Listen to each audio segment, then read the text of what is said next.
Let me just understand what you're saying, Tom. You're telling me that you believe if Obama gets defeated, there's going to be race riots in the country, not because he was defeated, but because of the unraveling of the welfare state and the dependency of the welfare state of so many people who have a vested interest in keeping things the way they are?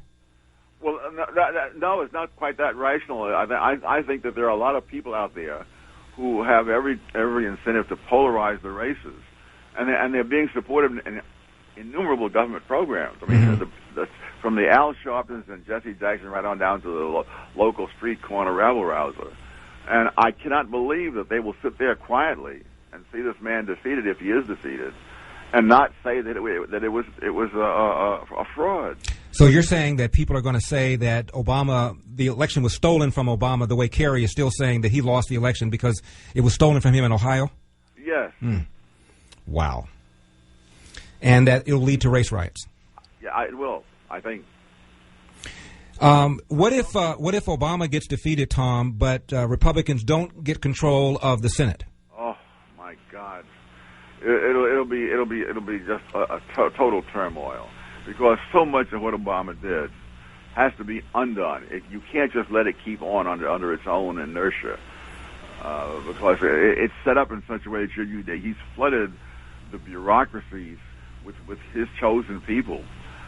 With people who think that it's their job to just lean on business. One of them said, "We've got a foot on the throat of British Petroleum." Wonderful. I mean, if someone is in wielding power has that kind of attitude, you're not going to have the kind of country that was set up 200 years ago and that we've lived under since then with generally good results. My guest is economist Tom Sowell. All right, Tom, you wake up on Wednesday, the day after the election, Wednesday morning. Republicans have taken control of the Senate. They've retained control of the House. Mitt Romney is president-elect. How does Tom Sowell feel then? I feel I'll feel that we've dodged the bullet. I'll be apprehensive, one, that if there are going to be riots breaking out, but two, that I realize that the mere fact that we could ever have elected someone like Barack Obama with no experience in any serious executive capacity, no accomplishments other than political, rhetoric, and that we put our lives and the lives of our families and the future of the nation in this man's hands because of symbolism. I mean, presidents of the United States don't exist for symbolism. I mean, that's a life and death position.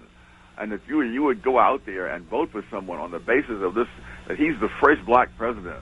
I mean, if Iran nukes some American cities and we wake up and find some place where our friends and family are in radioactive ruins, nobody's going to care whether he was the first black president. But people are going to vote.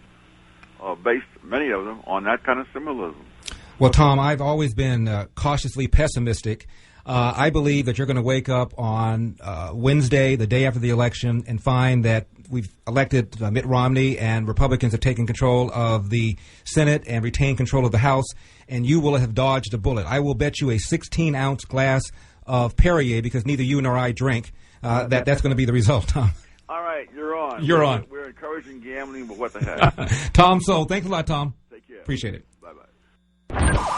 McIntyre in the morning, every day on your way to work. I think the best part of the deal is that Andrew Bynum was gone. Because I watched that last year, and I really believe this. As talented as Bynum was, he's a cancer on that team. And they tried to keep it out of the press and tried to keep it from going public as much as possible. But this is a guy who was dissing the coach, who was disrespecting his teammates. Now you have a legitimate dream team in Los Angeles with 3 Hall of Famers on the same line. Local and vocal. Talk Radio 790 KABC. 790 KABC. Skylord Traffic. One of the toughest drives we see is the 405 northbound at Century Boulevard there at LAX, a problem in the carpool lane.